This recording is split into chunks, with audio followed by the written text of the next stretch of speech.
Bismillahirrahmanirrahim. Assalamualaikum warahmatullahi wabarakatuh. Alhamdulillahirrabbilalamin. Puji syukur kehadirat Allah Subhanahu wa taala dan shalawat serta salam semoga senantiasa tercurahkan kepada baginda Rasulullah Muhammad SAW. Baik sahabat Wahyu semua, sampai bertemu kembali dalam acara bincang bersama sahabat Wahyu. Insya Allah kita akan membahas tema yaitu terkait tentang kembalinya terjadinya penghinaan terhadap ajaran Islam, yaitu khilafah. Jadi tema kita kali ini, stop penghinaan ajaran Islam khilafah. Untuk itu saya akan mengundang narasumber kita yang mudah-mudahan sahabat Wahyu semua sudah tidak asing lagi. Assalamualaikum warahmatullahi wabarakatuh. Bang Rocky. Bang Rocky ini kembali lagi bergema terjadi penghinaan ajaran Islam. Ini dilakukan oleh salah satu komisaris BUMN. Beliau di Twitternya pada tanggal 23 Oktober menyatakan bahwa dalam cuitannya menyatakan memilih capres jangan sembrono, apalagi memilih capres yang didukung kelompok radikal yang suka mengkafir-kafirkan, pengasong khilafah anti Pancasila, gerombolan yang melarang pendirian rumah ibadah minoritas. Cuitan ini langsung menjadi booming ataupun viral karena kembali lagi ini akan menyakiti umat Islam. Nah, untuk itu apa tanggapan Bang Rocky terkait cuitan-cuitan seperti ini yang kita ketahui berulang kali terjadi, Bang Rocky? Sebelum menanggapi permasalahan tadi, saya ingin menyapa kepada seluruh sahabat Wahyu di seluruh penjuru negeri. Semoga semuanya dalam keadaan sehat dan juga tetap semangat. Amin ya rabbal alamin. Ya, Bung Wahyu, memang betul ya, ada termuat di beberapa media, saya melihat memang ada oknum pejabat yang melakukan cuitan di Twitternya. Dalam kategori ini ada unsur diduga menghina ajaran Islam khilafah, diplesetkan gitu. Dan ada beberapa tanggapan tokoh juga sudah menanggapi. Mungkin kita juga ingin memberikan tanggapan ya, bahwa perlu kita luruskan bahwa khilafah itu ajaran Islam.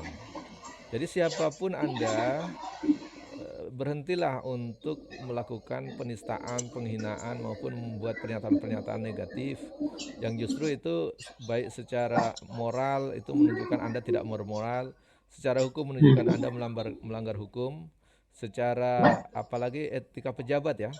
Kalau sebagai pejabat Anda tidak layak jadi pejabat karena tak bermoral. Semestinya sebagai seorang pejabat itu dia harusnya memberikan contoh yang baik. Justru jangan memecah belah rakyat, jangan memecah belah umat, jangan menghina agama lain, jangan membuat pernyataan yang menyakiti umat Islam. Jadi kalau itu dilakukan berarti seorang pejabat itu tidak layak menjadi pejabat. Justru mungkin dia lebih pantas untuk seorang yang menebar kebencian, bahkan memicu perpecahan dan menjadi provokator di negeri ini yang membuat rakyat ini jadi gaduh dan menyakiti umat Islam. Nah, saya berharap segera dihentikan perbuatan-perbuatan seperti itu, pernyataan-pernyataan seperti itu, supaya negeri ini damai, nyaman, jangan sampai ada pernyataan-pernyataan yang mengganggu umat agama lain. Nah, ini kalau seorang pejabat tidak pantas sekali menyatakan itu menunjukkan tidak punya etika, tidak punya adab, tidak punya moral. Nah, sebaiknya dengan melakukan kesalahan itu langsung mundur aja, menunjukkan kalau memang itu sebagai seorang yang bertanggung jawab. Sebagaimana orang-orang yang di luar negeri, para pejabat di luar negeri, kalau dia merasa bersalah, salah ngirim pesan saja dia mundur gitu. Apalagi ini bukan salah ngirim pesan, menghina ajaran agama lain, bahkan juga menyakiti umat Islam. Saya pikir ini harus dijadikan pelajaran serius, terutama bagi para pejabat. Jangan sampai Anda sebagai seorang pejabat tidak tahu bahwa posisi Anda itu sebagai pejabat dan harus berbuat seperti apa, harus bersifat seperti apa, harus punya moral seperti apa, harus punya etika seperti apa. Saya pikir ini kalau Anda belum paham, segeralah mundur, belajar dulu baru nanti jadi pejabat lagi. Saya pikir begitu, Bung Wahyu. Baik Bang Rocky. Menyikapi permasalahan yang diakibatkan oleh pernyataan ini, saya ambil dari salah satu berita online wartaekonomi.co.id 24 Oktober. Plesetan kata khilafah menjadi khilafah, Fadlizon minta komisaris PT PLN dipecat. Jangan sampai menjadi wajah BUMN. Di dalam Twitternya, Fadli John menulis orang seperti ini harusnya dipecat saja sebagai komisaris, jangan sampai menjadi wajah BUMN. Dia juga mengetek ataupun mencantumkan nama Erick Thohir Kemen BUMN, ujar Fadli melalui akun Twitternya pada hari Senin. Nah, apa tanggapan Bang Rocky terkait apa yang disampaikan Bung Fadli John ini, Bang Rocky? Ya, saya pikir sebagai seorang tokoh tepatlah dia menyampaikan seperti itu agar menjadi perhatian yang lain itu. Setahu saya Hmm, sebagai tokoh nasional ya harusnya memberikan pernyataan yang jelas-jelas, harus memberikan pelajaran bagi yang lain. Saya pikir layak lah dia menyampaikan begitu dan harus dipecat. Kalau menurut saya tadi saya sarankan sebelum dipecat mending mundur duluan, karena hmm, dengan melihat pernyataan seperti itu bukan pernyataan sekelas sebagai seorang pejabat. Pernyataan itu kelasnya kelas provokator atau pernyataan orang-orang yang memang hanya membuat penebar kebencian, memecah belah bangsa, memecah belah umat. Nah, makanya tidak layak dia menjadi pejabat. Pernyataan pejabat itu nggak begitu. Oleh karenanya, karena secara moral harusnya dia mundur sebelum nanti dipecat. hmm, Kalau dipecat malah lebih malu lagi kan gitu posisinya. Nah, itu menurut ya, saya pernyataan Bung Fadlizon untuk meminta mundur atau disuruh dipecat itu saya pikir relevan dan selayaknya memang seperti itu. Justru saya meragukan para politisi yang lain atau pejabat-pejabat yang lain kok tidak memberikan pernyataan ketika melihat situasi hmm, seperti ini. Itu menandakan juga pejabat-pejabat yang lain miskin etika, miskin moral, hmm. atau minus perasaan sensitivitisme terhadap permasalahan yang terjadi di kalangan umat Islam maupun di kalangan negeri ini pada umumnya. Begitu Bung Wahyu. Baik. Tadi dari Fadlizon ini kembali saya ambil dari suaraislam.id tanggal 25 Oktober bahwa Wakil Ketua Dewan Pertimbangan Majelis Ulama Indonesia atau Watim MUI Kiai Haji Muhyiddin Junaidi menyebut bahwa pernyataan Komisaris PT Pelni Dede Budiarto yang menulis khilafah dalam akun Twitternya sudah memenuhi unsur penistaan agama, Bang Rocky. Karena itu Kiai Muhyiddin menyarankan agar MUI dan semua lembaga Islam memanggilnya untuk dimintai klarifikasi. Tujuannya agar tidak terjadi kesalahpahaman di kalangan publik, terutama umat Islam. Beliau menyatakan dari sisi etimologi juga menyalahi etika, apalagi jika yang dimaksudkan adalah hilafak, kata Kiai Muhyiddin dalam keterangannya Selasa 25 Oktober 2022. Nah, gimana nih Bang Rocky, MUI sudah bersuara dan menginginkan Dede Budianto ini melakukan klarifikasi, Bang Rocky. Ya, saya pikir apa yang disampaikan oleh Ketua MUI dari Kiai Muhyiddin Junaidi tadi itu Iya. memang sudah tepat. Harus cepat diantisipasi apa yang dikhawatirkan terjadi gejolak di tengah masyarakat.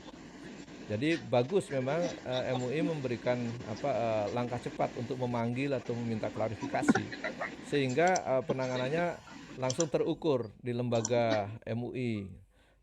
Khawatir kalau masyarakat yang langsung minta klarifikasi, nah itu kita khawatir malah tidak Hmm. teratur itu. Saya pikir ini langkah yang dilakukan oleh MUI sudah cepat. Bagus memang kalau segera dilakukan pemanggilan atau permintaan klarifikasi sehingga tahu apa motifnya, apa dibalik pernyataan itu, untuk apa, siapa yang nyuruh gitu ya. Hmm. Motifnya apa kita bisa tahu. Dan kalau yang mempertanyakan MUI kan terukur itu. Beda kalau yang mempertanyakan umat yang marah gitu. Kalau umat marah, pertanyaannya mungkin beda gitu. Oleh karena kita juga tidak ingin terjadi sesuatu yang tidak kita inginkan, maka sebaiknya memang segera dilakukan langkah-langkah yang bisa terukur, termasuk tidak mengganggu ketentraman dan ketertiban masyarakat negeri ini. Jadi apa yang diusulkan oleh MUI tadi, Kiai Muhyiddin Junaidi, itu saya pikir langkah yang sangat positif, sangat bagus, yang harusnya segera ditindaklanjuti. Nah, baik. Kemudian tidak cukup dari MUI, Bang Rocky. Ya. Ini dari terkini.id tanggal 25 Oktober 24 Oktober juga bahwa politisi Partai Demokrat Hasbi Lubis rencananya dalam waktu dekat ini akan melaporkan Komisaris PT Pelayaran Nasional Indonesia atau PELNI Listia Budiarto atau Kang Dede terkait dengan cuitan hilafaknya. Beliau menyatakan bahwa Pelaporan ini berkaitan dengan cuitan Kang Dede terkait khilafah yang dinilai Hasbi Lubis sebagai penistaan terhadap agama Islam. Bahwa informasi terkait pelaporan yang akan dilakukan oleh Hasbi Lubis dilihat dari cuitannya di akun media sosial Twitter miliknya pada 24 Oktober. Beliau menyatakan, sabar ya kawan-kawan, saya masih di luar kota, begitu saya sampai di Jakarta, saya pribadi akan buat laporan dugaan penistaan agama Islam yang dilakukan komisaris yang sombong ini, kata Hasbi Lubis dalam cuitannya dikutip pada Selasa 25 Oktober 2022. Apa tanggapan Bang Rocky terkait apa yang akan dilakukan oleh salah satu politisi Partai Demokrat ini, Bang Rocky? Ya, terlepas dari latar belakang beliau sebagai politisi Partai Demokrat mau partai apapun, Hmm, sepanjang dia hmm, sebagai anak negeri ini, tentu dia tidak ingin terjadi kegaduhan, tidak ingin juga terjadi sesama anak negeri ini saling menghujat, menghina, bahkan menghina ajaran agama lain. Saya pikir itu sudah tepat. Jadi kalau kebetulan hmm, beliau dari Partai Demokrat, saya pikir biasa-biasa saja dan itu perlu kita apresiasi langkah yang cukup baik gitu ya. Dan mudah-mudahan beliau menepati hmm, pernyataannya untuk segera melaporkan itu. Dan tentu saya pikir tidak harus beliau saja yang merasa tersinggung. Saya pikir kita semua sebagai umat Islam tersinggung kalau memang ada ajaran Islam yang memang diplesetkan, disindir, dilecehkan. hmm, Saya pikir ini penting. Dan kalau itu dilaporkan, saya pikir nanti akan dituduhkan dengan sebagai pasal penghinaan terhadap ajaran agama kalau betul-betul itu dilaporkan dan diperiksa. Saya pikir akan menjadi seperti kisah Ahok Jilid 2 itu. Karena hmm. dulu kan dipakai pasal 156A ya. Saya pikir itu juga kalau Iya. kalau mau dikenakan hampir sama pasalnya 156A. Jadi kalau dia menyatakan tentu nanti ada keterangan-keterangan ahli dan seterusnya, tentu ada pernyataan dari MUI yang mungkin minta klarifikasi dan seterusnya. Ya saya pikir ini jadi pelajaran penting lah supaya jangan berulang-ulang terus lah. Dan saya pikir langkah melaporkan secara hukum itu positif daripada dia Hmm, melakukan langkah sendiri yang tidak terukur. Dan saya mengapresiasi kalau dilakukan langkah secara hukum. Artinya begini, dia akan terukur melalui koridor yang jelas, tidak sembarangan atau tidak membuat kegaduhan yang lebih ramai gitu. Sehingga baik menurut saya memang langkah hukum itu penting dilakukan sehingga tidak yang terjadi tidak melakukan hukum jalanan atau hukum di luar yang koridor hukum. Jadi kalau melaporkan saya pikir sudah bagus dan mungkin kita berikan apresiasi lah. Dan saya pikir rakyat yang lain juga umat Islam yang lain akan memberikan apresiasi yang cukup positif jika betul dilaporkan. Begitu Bung Wahyu. hmm. Baik, Bang Rocky, jika ada pernyataan seperti ini, apakah memang cukup hanya minta maaf gitu kan? Udahlah, cuman gitu aja gitu misalkan bukan masalah besar. Apa tanggapan Bang Rocky? Iya, minta maaf adalah hal yang lain ya. Hmm, Memang sebagai umat Islam saya pikir eh, orang yang paling pemaaf lah, saya pikir gitu. Tentu akan dimaafkan. Tetapi karena itu sebagai pelanggaran hukum, karena ada penistaan, dugaan penistaan di situ, ya sebaiknya diproses hukum supaya hmm, terjadi apa eh, eh, terjadi tegaknya negara hukum gitu ya. Karena dan juga tidak terjadi main hakim sendiri maupun terjadi penyelesaian masalah yang di luar hukum yang tidak terukur penyelesaiannya misalnya diserahkan kepada hmm, massa misalnya biar dia nanti menyatakan pernyataan di depan masyarakat misalnya gitu. Nah saya pikir dia ada pelanggaran hukum silahkan kalau dugaan pelanggaran hukum dengan terkait penistaan agama tadi ya silahkan diproses hukum sehingga di masyarakat saya pikir akan cepat memaafkan lah. Kalau begitu dia diproses, kemudian dia menyatakan permintaan maaf, ya tentu dimaafkan. Nah ini menurut saya harus segera dilakukan supaya jangan menambah-nambah marah, apalagi membuat pernyataan yang justru bisa memicu kemarahan umat Islam. Nah ini hmm. saya pikir pelecehan atau penistaan ini akan terus berulang kali kalau tidak tindak secara hukum dengan benar atau dengan tepat. Dan kalau itu dilakukan terus-menerus, saya khawatir kesabaran umat maupun yang awalnya tidak begitu marah lama-lama akan jadi lebih marah gitu. Dan tentu kita tidak ingin itu terjadi. Biarlah negeri ini damai, tenang, masyarakatnya juga tenang, bisa berusaha dengan tenang, bisa menjalani hidup dengan nyaman, tidak terganggu dengan pernyataan-pernyataan pejabat yang selayaknya tidak seperti selayaknya seorang pejabat seperti itu. Baik.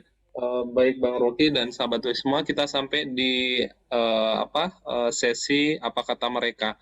Ini ada Bang Rudi, beliau menyatakan ya memang boleh ya kayak gini gitu. Kemarin aja Roy Suryo ditahan, padahal cuma repost akun yang melecehkan patung kuda gitu. Hmm. Kalau nggak direspon cepat sama polisi, kita jabarin aja rame-rame gitu ke kantornya, atau bila perlu kita melakukan aksi semisal 212 lagi. Nah, apa tanggapan Bang Rocky Ya, ini yang saya terkait pernyataan Bang? ini yang saya khawatirkan kan. Kalau tidak segera diproses secara hukum, dia juga tidak segera minta maaf, dia juga mungkin keras kepala dan terus kemudian merasa tidak bersalah gitu ya. Itu Hmm, mungkin akan memicu kemarahan umat yang lebih luas. Dan kalau itu memicu kemarahan yang lebih luas, ya tentu lebih sulit lagi kita menyelesaikan persoalan seperti ini. Dan tentu saya berharap itu tidak terjadi. Nah, kalau tadi dibilang kita bisa melakukan aksi 212 atau aksi seperti dulu masalah Ahok, saya pikir ya, sudahlah, jangan diulang-ulangi lagi kesalahan-kesalahan yang sudah lalu gitu. Dan kalau memang saya pikir kalau memang sudah waktunya untuk melakukan itu dan memang dia keras kepala dan tidak minta maaf, ya mungkin bisa saja umat turun ke jalan lagi atau mengepung kantornya hmm, lagi. Nah, kalau itu dilakukan berarti aparat penegak hukum tidak berjalan dong gitu. Nah, semestinya ya, semestinya ketika sudah ada yang dilaporkan ya sekarang diproses hukum lah. Tangkap, ditahan. Kalau tadi dibilang Roy Suryo aja ditahan, ada dalam ya, konteks pernyataan seperti itu, ya semestinya ini segera cepat lah gitu. Jangan sampai nanti ada kesan dari masyarakat karena orang-orang yang dekat dengan penguasa jadi tidak dipersoalkan, tidak diproses hmm, hukumnya, atau kalau diproses lambat sekali. Selain lambat, ya, kalaupun disanksi jadi ringan gitu. Nah, itu juga jangan terjadi. Kalau begitu nanti aparat penegak hukum jadi kehilangan wibawa gitu dan tidak seperti negara hukum jadinya. Nah, itu kan kita berharap juga pihak penegak hukum seperti kepolisian yang saat ini kondisi kepercayaan di tengah publik itu lagi rendah-rendahnya itu karena ada kasus Sambo gitu ya. Polisi nembak polisi misalnya, terus kemudian ada ya, kasus kasus narkoba gitu, ada Kapolda yang terjerat kasus narkoba barang bukti dan seterusnya itu. Nah, saya pikir ini membuat publik atau rakyat itu ya tidak begitu yakin gitu penegakan hukum itu bisa berjalan ya, dengan baik. Jadi kepercayaan kepada kepolisian kita begitu rendah. Oleh karenanya saya pikir ini menjadi pembuktian atau menjadi ajang untuk bisa membangun kembali kepercayaan kepada publik. Tangkap saja, kemudian diadili, saya pikir dengan transparan sehingga masyarakat tahu sudah itu sudah diproses, jadi tidak usah lagi hmm, membuat pernyataan atau tidak membuat gerakan-gerakan atau aksi yang lebih jauh lagi gitu. Saya pikir biarlah masyarakat tenang, enggak usah melakukan aksi lah. Aksinya adalah untuk cari nafkah atau berbisnis untuk cari nafkah untuk keluarga dan seterusnya sehingga kehidupan bisa tenang. Jangan gara-gara satu orang pejabat yang tidak punya etika dan tidak punya moral yang baik, hmm, kemudian masyarakat yang rugi gara-gara harus hmm. berhadapan dengan aksi dengan aparat dan seterusnya. Nanti kan menimbulkan banyak gesekan di antara sesama anak bangsa. Jadi kalau menurut saya polisi segeralah melakukan langkah-langkah hukum kalau sudah dilaporkan ya diproses saja dengan cepat Hmm, sebagaimana proses kepada misalnya kalau disebutkan tadi Bang Roy Suryo misalnya yang diproses hukum ya iya, karena memang melakukan cuitan juga atau seperti itu. Ya saya pikir tinggal lakukan penegakan hukum yang transparan. Jadi masyarakat bisa menilai oh aparat hukum kita juga profesional gitu ya. Sehingga hmm, tenang, tidak perlu lagi melakukan aksi, tidak perlu lagi turun ke jalan, tidak perlu lagi mengepung kantor. Sehingga waktunya dan energinya bisa digunakan untuk eh, berbisnis atau untuk mencari nafkah sehingga kebutuhan keluarga bisa lebih baik dan kehidupan di masyarakat menjadi lebih tenang. Begitu Bung Wahyu. baik. Baik Bang Rocky, ini pertanyaan terakhir, tapi ada beberapa. Yang pertama, apakah pernah ada gitu kisah ataupun sejarah di dalam Islam terkait penistaan seperti ini gitu kan? Dimana kita ketahui kalau dalam sistem yang sekarang sepertinya memang penista agama itu tidak pernah jera gitu, Ya. berulang-ulang terjadi gitu. Apakah dalam Islam ada solusi jitu gitu supaya para penista agama ini tidak melakukan tindakan berulang kali gitu sehingga ada efek jerahnya Bang Rocky. Iya. Jadi kalau kita buka beberapa catatan sejarah, itu kalau ada menghina Islam, menghina ajaran atau menghina simbolnya atau menghina Rasulnya, itu memang hukumnya sangat keras itu. Gitu. Hmm. Jadi apalagi langsung menghina Nabi atau Rasulnya itu kan bisa sampai hukumannya mati itu. Jadi banyak umat Islam yang rela mati untuk membela akidahnya, membela agamanya, membela Ya. kehormatan nabinya. Itu yang menurut saya ini harusnya diperhatikan gitu. Nah, kalau itu tidak diperhatikan nanti malah justru menimbulkan kegaduhan dan kegalauan di tengah-tengah masyarakat dan kekacauan. Nah, dalam Islam, kenapa tidak muncul kasus-kasus seperti ini, penistaan agama dan seterusnya yang begitu banyak? Karena hukumannya sangat keras gitu. Jadi kalau menghina Hmm. Nabi bisa juga sampai hukum mati, atau bahkan orang yang bisa melakukan itu kan bukan orang sembarangan gitu. Seenaknya aja bisa Hmm. menghina. Nah sekarang kenapa mereka bisa menghina menghina ajaran agama Islam, menghina bahkan melecehkan? Ini menurut saya karena hukum juga kurang keras. Gitu. Nanti kan kalau Hmm. kita lihat kan kayak dulu Ahok kan cuma dituntut berapa tahun gitu ya. Sehingga Ya. bebas nanti dia bisa melakukan perbuatannya lagi gitu. Ya. Dan faktanya kan banyak juga yang tidak bahkan tidak dituntut atau tidak Ya. dihukum. Nah, itu yang membuat tidak ada efek jera. Selain hukumannya ringan, proses penegakan hukumnya juga tidak profesional maupun tidak dengan Ya. tidak dengan adil gitu. Nah, inilah yang membedakan ketika dalam sistem Islam itu begitu ketat, begitu adil sehingga orang itu juga mau melakukan perbuatan tidak pidana itu terukur. Selain itu Hmm. masyarakatnya juga melakukan kontrol yang begitu ketat sehingga ke orang-orang yang berani melakukan penistaan itu pasti dikucilkan oleh masyarakat. Nah, kalau di kita ini kan nampaknya masih saja mereka bisa leluasa hidup bareng dengan di tengah-tengah komunitas gitu. Nah, ini juga Ya. menurut saya persoalan. Sehingga dalam kehidupan sekuler seperti kita saat ini, hukum dia tidak begitu keras gitu, aparatnya juga tidak begitu tegas dan bahkan kepada Hmm. sesama pendukung penguasa mereka biasanya tidak begitu cepat dalam memprosesnya. Hmm. Nah, ini menurut saya itu jadi persoalan kita tersendiri. Dan tentu kalau dalam hukum Islam bisa lebih cepat, lebih adil karena hukum Islam berasal dari zat yang maha adil, bukan dibuat oleh manusia dan waktu dirubah-rubah sendiri. Saya pikir begitu, Bung Ayu. Baik. Baik Bang Rocky, namun sebelum kita akhiri, saya ingin mendengarkan closing statement terkait materi kita stop penghinaan ajaran Islam khilafah ini, Bang Rocky. Baik, closing statement saya tidak panjang, tetapi yang paling penting kita bisa mengingatkan kepada seluruh masyarakat, siapapun Anda, baik itu rakyat maupun pejabat, berhentilah untuk mencoba-coba menghina ajaran Islam, menghina Nabi, menghina Hmm. umat Islam yang lain. Karena eh, melakukan perbuatan seperti itu menandakan Anda orang hina karena Hmm. hanya orang-orang hina yang biasa melakukan pekerjaan hina itu. Jadi memang Hmm. untuk menghina orang lain itu dibutuhkan eh, karakter orang yang hina gitu. Dan Hmm. kalaupun Anda pejabat, menunjukkan Anda tidak layak jadi pejabat gitu.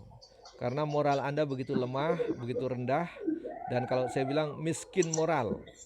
Jadi Hmm. di situ harusnya cepat sadar kalau posisi sebagai pejabat masih bisa melakukan pernyataan seperti itu, segeralah bertobat, segera mundur supaya jangan sampai nanti dipecat baru mundur. Mending mundur lebih dulu supaya lebih elegan dan minta maaf kepada publik. Dan jangan diulangi lagi menghina-menghina seperti itu. Dan juga kepada masyarakat yang lain, mau pejabat mau bukan, janganlah mencoba-coba menghina ajaran Islam dan juga jangan menghina ajaran agama manapun. Saya tidak Hmm. merekomendasikan untuk boleh menghina ajaran manapun. Oleh karena kita harus menjadi orang yang terhormat dan tidak suka melakukan pekerjaan hina, apalagi menghina ajaran agama lain.